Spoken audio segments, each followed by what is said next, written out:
There once was a man who trusted God fully and completely. He lived in a cabin on a small hill and in this broad valley. One evening, a terrible storm blew in. The man was sitting there watching the news on his TV, and he saw that reporters were saying everyone in the valley needed to evacuate as soon as possible, that a tornado had struck the top of the dam, and they weren't sure how much longer the dam would hold out. The man looked out at the storm. He thought, I serve a God who can calm storms. I don't think I need to leave. I'm just going to sit here, and I'm going to pray, and I know that God will take care of me. So he prayed, and shortly thereafter, he hears a knock on his door, and he comes to the door.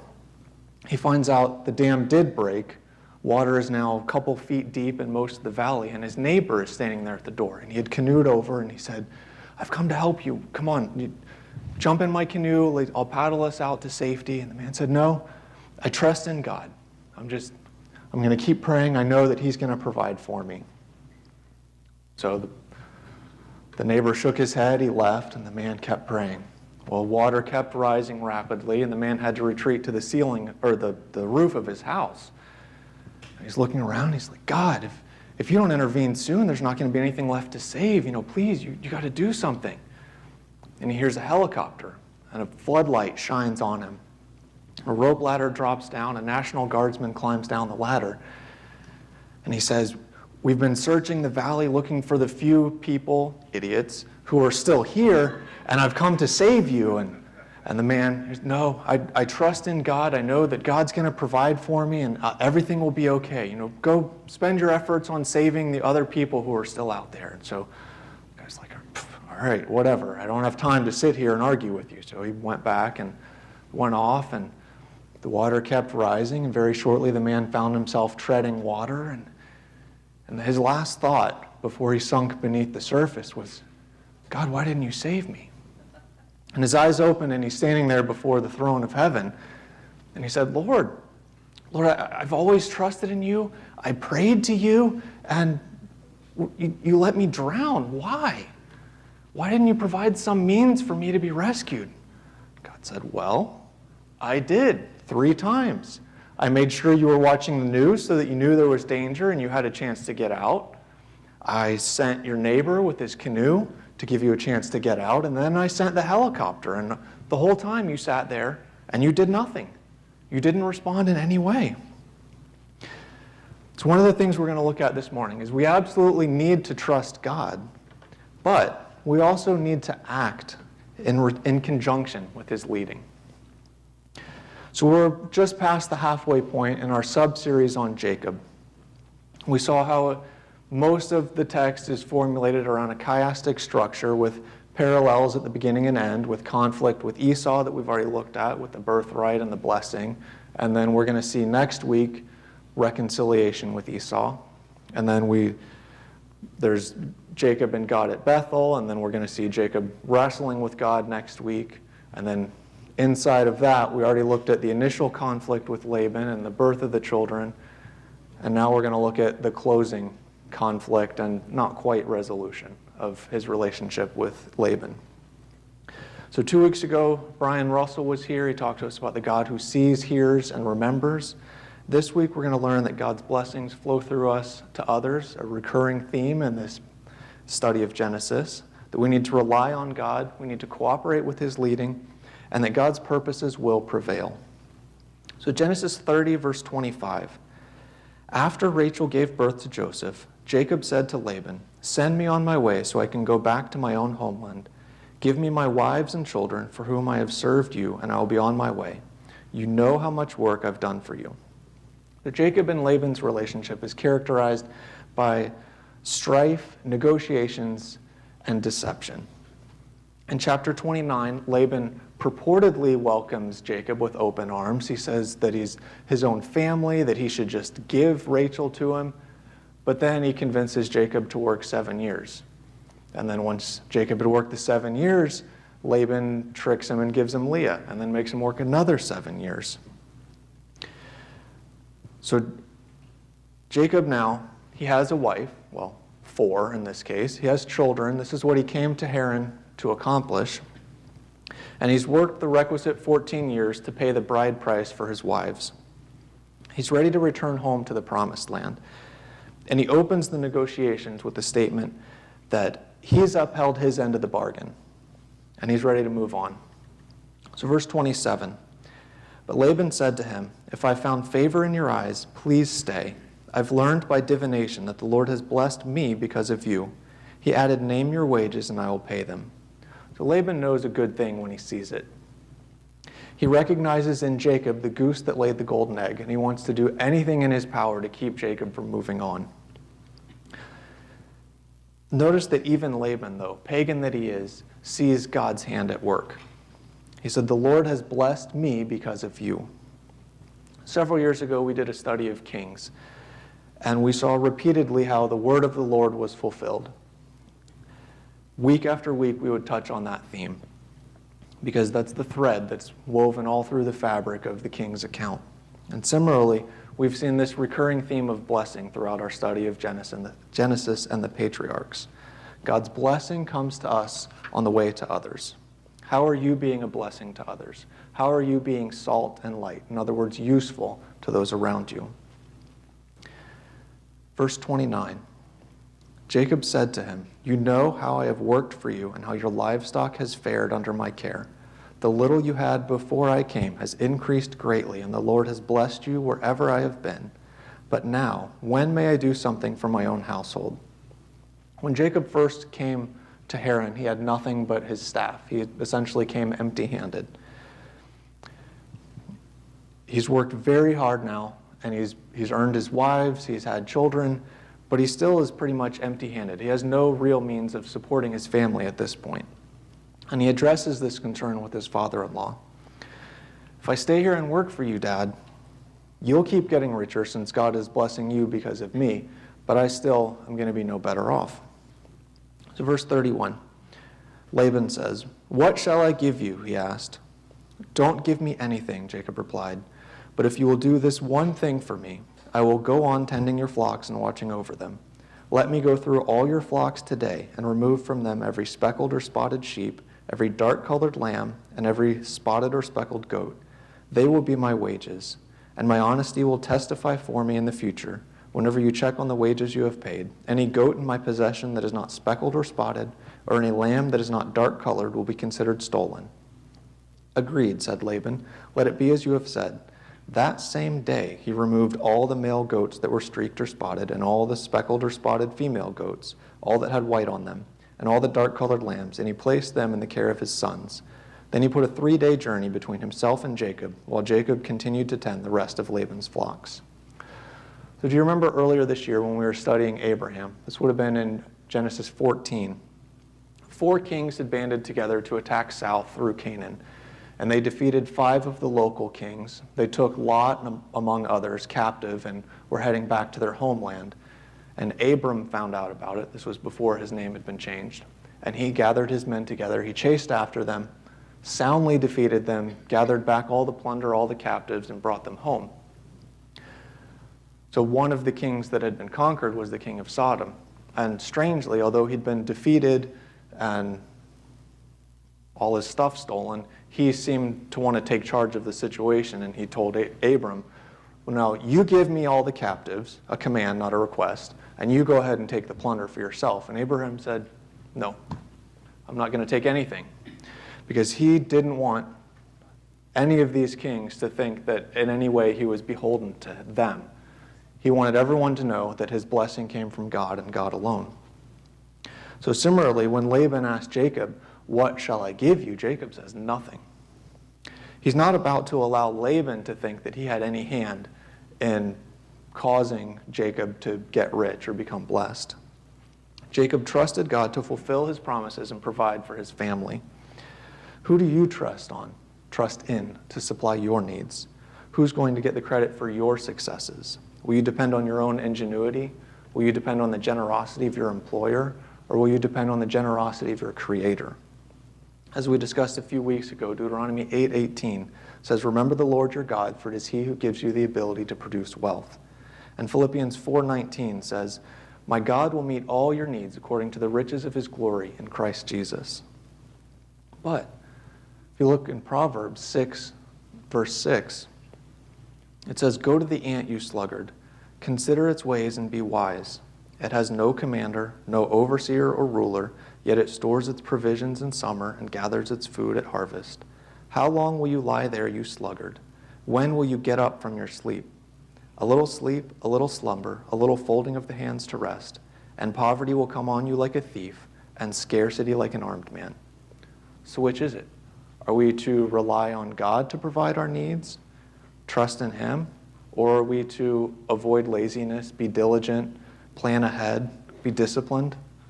The answer is, drum roll please, yes. If we rush ahead in our own strength and in our own wisdom, we may be less than thrilled with the results. Our own stupidity will by no means negate God's faithfulness, but there are always consequences for our actions and our choices, and we can make life much harder for ourselves if we fail to wait on God. On the other hand, if all you do is wait on God and pray, but just sit on your butt and not do anything, that's not going to get you very far. If you lost your job and you pray every morning, every night, but you don't do anything to go seek a job, you just wait on God to drop one in your lap, that's not going to do anything for you. You need to update your resume, you need to apply for a job, you need to act in conjunction with God's leading. Don't be like the man who just sat there praying until he drowned. Jacob depended on God for his success, but as we'll see as we continue reading, he worked hard and diligently to steward that which God had placed in his care. He cooperated with God's plans for him. So verse 37, "Jacob, however, took fresh-cut branches from poplar, almond, and plane trees, and made white stripes on them by peeling the bark and exposing the white inner wood of the branches. Then he placed the peeled branches in all the watering troughs, so they would be directly in front of the flocks when they came to drink. When the flocks were in heat and came to drink, they mated in front of the branches, and they bore young that were streaked or speckled or spotted. Jacob set apart the young of the flock by themselves, but made the rest face the streaked and dark-colored animals that belonged to Laban. Thus he made separate flocks for himself and did not put them with Laban's animals. Whenever the stronger females were in heat, Jacob would place the branches in the troughs in front of the animals so they would mate near the branches. But if the animals were weak, he would not place them there. So the weak animals went to Laban and the strong ones to Jacob.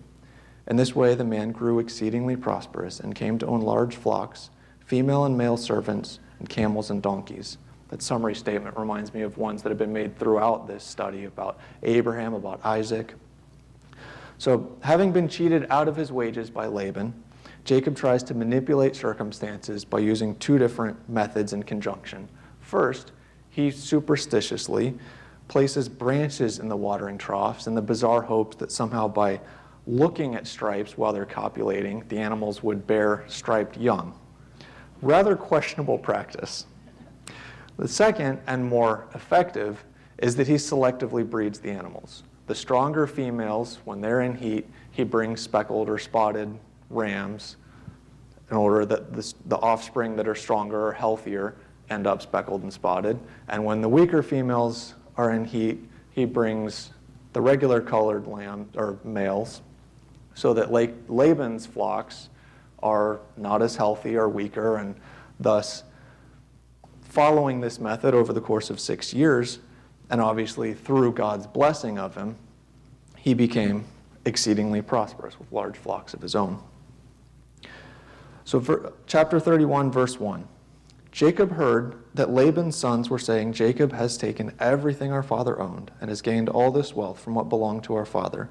And Jacob noticed that Laban's attitude toward him was not what it had been. Then the Lord said to Jacob, "Go back to the land of your fathers and to your relatives, and I will be with you."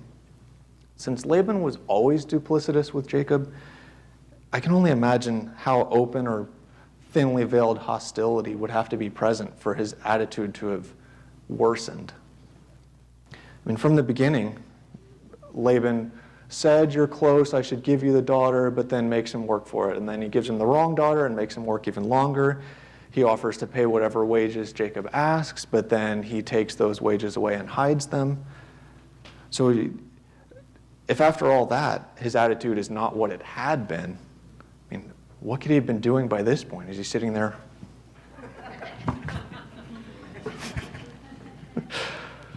Who knows? So verse 4. So Jacob sent word to Rachel and Leah to come out to the fields where his flocks were. He said to them, I see that your father's attitude toward me is not what it was before, but the God of my father has been with me. You know that I've worked for your father with all my strength, yet your father has cheated me by changing my wages 10 times. However, God has not allowed him to harm me. If he said the speckled ones will be your wages, then all the flocks gave birth to speckled young.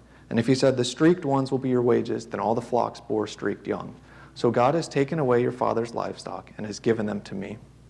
So 2 things to take note of here.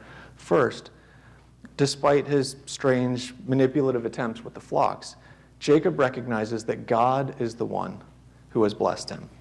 God made the young to be speckled when that was the wages, and made them to be streaked when that was the wage.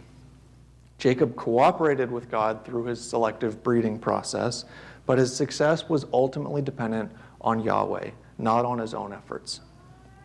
And second, take a look at the contrast between Laban and God in this passage. Laban's attitude worsened, but God was with Jacob. Laban cheated Jacob and changed his wages, but God did not allow him to harm Jacob. And God took Laban's livestock and gave it to Jacob. Man's antagonism cannot defeat God's purposes. Laban did everything in his power to thwart and cheat Jacob, but his power was nowhere near sufficient to interfere with God's purpose of blessing Jacob. We'll see later with Joseph how his brothers hated him. They faked his death. They sold him into slavery, where he was falsely accused and thrown into prison. God used all of it, though, to introduce Joseph in prison to a cupbearer who would introduce him to Pharaoh so that Joseph could be the means that God saved his people. Genesis 50, verse 20. This is Joseph speaking to his brothers. You intended to harm me, but God intended it for good to accomplish what is now being done, the saving of many lives. It's not what man intends, but what God intends that matters. No one is powerful enough to thwart God's purposes, whether in their own lives or in the lives of anyone else. To believers, this should be an encouraging thought. Just as neither Laban nor Joseph's brothers were able to prevent God from accomplishing his purposes through Joseph and Jacob, neither Satan nor any other enemy is able to keep God from accomplishing his purposes through us. We can't even block God from accomplishing his purposes in our own lives. Our stupidity or foolish choices may require a more circuitous path for God to bring us to the place where we're willing to cooperate with his purposes. But ultimately, he will work all things, not just some things, not just pleasant things, but all things for the good of those that are called according to his purposes and love him. So verse 10, this is Jacob continuing his monologue to Rachel and Leah. In the breeding season, I once had a dream in which I looked up and saw that the male goats mating with the flock were streaked, speckled, or spotted. The angel of God said to me in the dream, Jacob. I answered, Here I am. And he said, Look up and see that all the male goats mating with the flock are streaked, speckled, or spotted, for I have seen all that Laban has been doing to you. I am the God of Bethel, where you anointed a pillar and where you made a vow to me. Now leave this land at once and go back to your native land. Once again, we find the God who sees at work. He reminds Jacob of the vow that he's made and calls him to follow God back to the promised land. So verse 14. Then Rachel and Leah replied, Do we still have any share in the inheritance of our father's estate? Does he not regard us as foreigners? Not only has he sold us, but he's used up what was paid for us. Surely all the wealth that God took away from our father belongs to us and our children. So do whatever God has told you. After all the daytime talk show worthy drama that Jacob and Leah and Rachel's relationship started with, they apparently have at least had some sort of reconciliation, because both sisters with one accord agree with Jacob. Yes, our father has cheated you, but in spite of that, God has been faithful to our family. And they both agree to leave the home that they've always known and follow Jacob wherever he may go. T-dum, T-dee, T-dee. Peter Pan was my favorite movie as a kid. Verse 17. Then Jacob put his children and his wives on camels, and he drove all the livestock ahead of him, along with all the goods he had accumulated in Paddan Aram, to go to his father Isaac in the land of Canaan. When Laban had gone to shear his sheep, Rachel stole her father's household gods. Moreover, Jacob deceived Laban the Aramean by not telling him he was running away.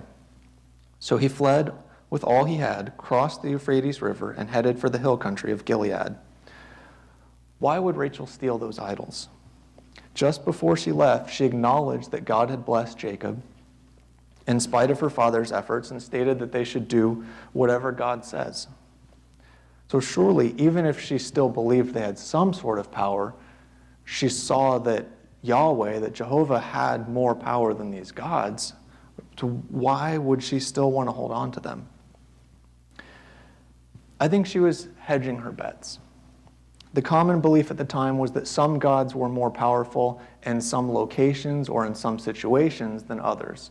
And having grown up with these gods, believed in them her whole life, even though she saw that Jacob's God was apparently more powerful here, I think she thought, well, maybe we'll get to another situation where this God won't be as powerful, and it won't hurt to have some sort of backup, just in case. Another possibility is that she took them for their value. While some idols would have been carved from wood, others would have been fashioned from precious metals or would have had precious stones embedded in them. Given that Laban was a wealthy man, I think it's pretty likely that his idols would have been not just wood, but would have had some sort of intrinsic value even to someone who didn't believe in them. So maybe she thought, I'll hold on to these, it's a little bit of extra money in case things don't go well. Who knows? Verse 22. On the third day, Laban was told that Jacob had fled. Taking his relatives with him, he pursued Jacob for 7 days and caught up with him in the hill country of Gilead. Then God came to Laban the Aramean in a dream at night and said to him, "Be careful not to say anything to Jacob, either good or bad." This warning reminds me of the promise that God would bless those that blessed this family of blessing and that he would curse those that cursed them. Going on to verse 25. Jacob had pitched his tent in the hill country of Gilead when Laban overtook him, and Laban and his relatives camped there too. Then Laban said to Jacob, "What have you done? You've deceived me, and you've carried off my daughters like captives in war. Why did you run off secretly and deceive me? Why didn't you tell me so that I could send you away with joy and singing to the music of timbrels and harps? You didn't even let me kiss my grandchildren and my daughters goodbye. You have done a foolish thing. I have the power to harm you, but last night the God of your father said to me, 'Be careful not to say anything to Jacob, either good or bad.' Now you have gone off because you long to return to your father's household. But why did you steal my gods?" Laban has some serious gall. He accuses Jacob of driving Leah and Rachel away at sword point. He claims that he would have sent Jacob away with joy and celebration. Oh yeah, you brought me all this wealth and you're leaving. Great. And then he drops the guilt trip of, I just wanted to kiss them goodbye. Verse 31. Jacob answered Laban, "I was afraid because I thought you would take your daughters away from me by force. But if you find anyone who has your gods, that person shall not live. In the presence of our relatives, see for yourself whether there is anything of yours here with me, and if so, take it." Now Jacob did not know that Rachel had stolen the gods. And here we have the dramatic irony. We as readers know what Jacob doesn't, that he apparently has just condemned his favorite wife to death. Verse 33. So Laban went into Jacob's tent, and into Leah's tent, and into the tent of the 2 female servants, but he found nothing. After he came out of Leah's tent, he entered Rachel's tent. Now Rachel had taken the household gods and put them inside her camel's saddle and was sitting on them. Laban searched through everything in the tent, but found nothing. Rachel said to her father, "Don't be angry, my lord, that I cannot stand up in your presence. I'm having my period." So he searched, but could not find the household gods. Why would this account be included here at all? What's important about the fact that Rachel stole these idols and then apparently got away with it? I think you have to look to the history of the nation of Israel to find the answer. Verse 18 mentions Jacob leaving Paddan Aram, and then verses 20 and 24 both speak of Laban the Aramean. The Arameans and Israelites had a combative history. Sometimes they were called Arameans, sometimes Syrians, but it was constant back and forth battles. David and Solomon both defeated them. They came to attack in 2 Kings 6 and 7. This is the story where Elisha's servant looks out and sees the army surrounding the town and thinks, what are we going to do? And Elisha prayed, open his eyes so they can see, and God's army was surrounding. Well, God's army defeated this. They're called Syrians in that passage, but God's army defeated them. Then the Arameans or Syrians were later incorporated into the Assyrian Empire, which is the one that overthrew the northern kingdom of Israel. And Aramaic was the official language of that empire. So they had lots of back and forth. This story is the account of the enemies of God arrayed against God's people and of their gods against the true God. It shows our God's supremacy. No matter what Laban the Aramean does, God blesses Israel. Next week is when we'll see the name change. God's purposes always prevail. It also shows the impotence of these foreign gods. They're purportedly protected by a menstruating woman. They're unable to further the case of their followers. They're incapable of calling out to Laban to reveal their location. It calls to mind Psalm 115, verses 3 through 8. Our God is in heaven. He does whatever pleases him, but their idols are silver and gold made by human hands. They have mouths but cannot speak, eyes but cannot see. They have ears but cannot hear, noses but cannot smell. They have hands but cannot feel, feet but cannot walk, nor can they utter a sound with their throats. Those who make them will be like them, and so will all who trust in them. It's going on to verse 36. Jacob was angry and took Laban to task. What is my crime? He asked Laban. How have I wronged you that you hunt me down? Now that you have searched through all my goods, what have you found that belongs to your household? Put it here in front of your relatives and mine, and let them judge between the two of us. I have been with you for 20 years now. Your sheep and goats have not miscarried, nor have I eaten rams from your flocks. I did not bring you animals torn by wild beasts. I bore the loss myself. And you demanded payment from me for whatever was stolen by day or night. This was my situation. The heat consumed me in daytime, and the cold at night, and the sleep fled from my eyes. It was like this for the 20 years I was in your household. I worked for you for 14 years for your 2 daughters and 6 for your flocks, and you changed my wages 10 times. If the God of my father, the God of Abraham and the fear of Isaac had not been with me, you surely would have sent me away empty-handed. But God has seen my hardship and the toil of my hands, and last night he rebuked you. This is Jacob's second appeal to their mutual relatives as witnesses. He first said in verse 32 to search everything and let the relatives be witnesses between them. And then he said again in 37, you looked through everything. If you found anything, by all means, bring it forward, set it before the relatives, let them judge between us. When Laban doesn't come forward with anything as evidence because he can't find anything, Jacob continued with a scathing rebuke of his father-in-law. So how does Laban respond to this tongue lashing? Verse 43, Laban answered Jacob, the women are my daughters, the children are my children, and the flocks are my flocks. All you see is mine. Yet what can I do today about these daughters of mine, or about the children they have borne? Come now, let's make a covenant, you and I, and let it serve as a witness between us. He just responds with bluster. These are my daughters. Let's ignore the fact that Jacob worked 14 years for the 2 of them to pay the bride price. These are my children. Well, it doesn't matter that Jacob is actually their father. These are my flocks. I don't care that they're speckled and spotted and striped, so they're obviously yours. They're all mine. He refuses to back down from his position that Jacob robbed him, despite his inability to produce any evidence of it to their mutual relatives.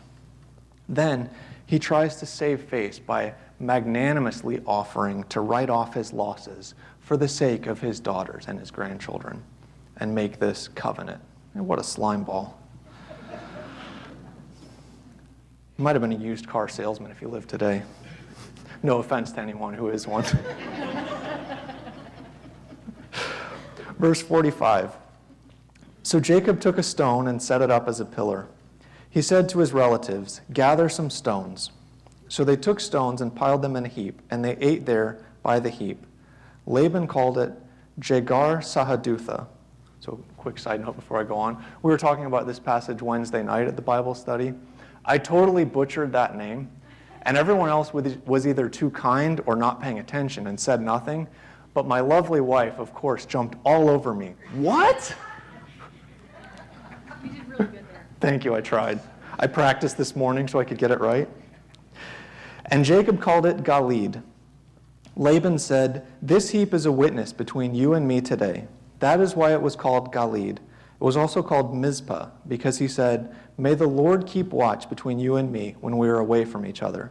If you mistreat my daughters, or if you take any wives besides my daughters, even though no one is with us, remember that God is a witness between you and me." It was common practice for covenants to be made before God or the gods as witnesses. Thus, these all-powerful beings would be able to either ensure that the parties kept up their end of the deal or punish them if they failed to. So keeping that background in mind, what does Jacob use as the symbol of his witness? A stone. And what does Laban use? A heap of stones. In these symbols, the differing theologies of the two men are clearly revealed. Jacob's single pillar illustrates his monotheistic faith, and Laban's heap of stones shows his polytheistic paganism. But it's interesting that Laban calls on Yahweh to keep witness between them. Whenever you see Lord in small caps, do we have that? Verse 49.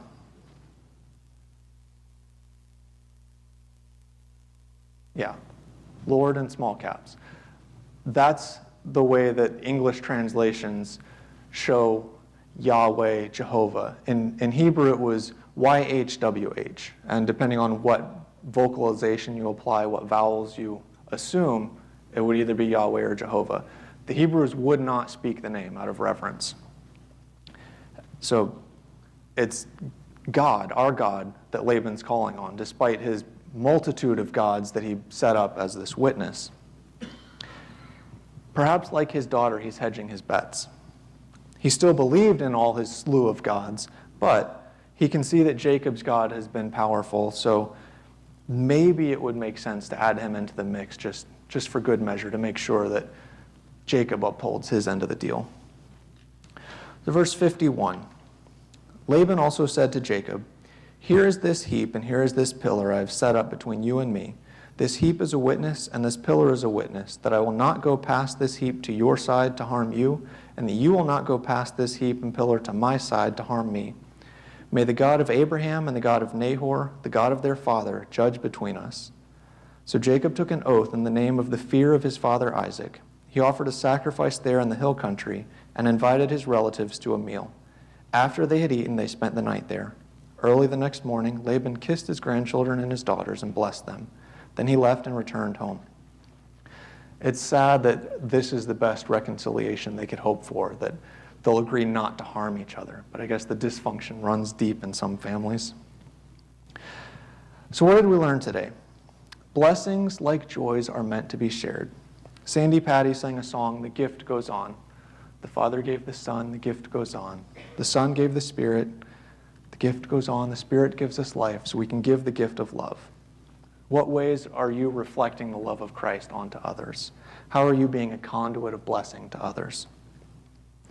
We need to depend on God. Self-reliance won't work. Reliance on family or friends will be insufficient. Only God is continually faithful and able to meet all our needs. And we need to cooperate with his leading. Trusting in God's faithfulness does not equate to a license for laziness. We are responsible to cooperate with him as he guides our steps. And God's purposes will always prevail. No one anywhere is more powerful than God. One way or another, he will unfailingly accomplish all that he sets out to do. Let's pray. Father God, I thank you that you are in control, that your purposes will prevail, and that you will always fulfill your will. Thank you that we can trust in you, trust in your faithfulness. Lord, I pray that you would help each and every one of us to cooperate with you as you lead us, to walk in obedience, to be a blessing to others, and to serve you faithfully. In your name, amen.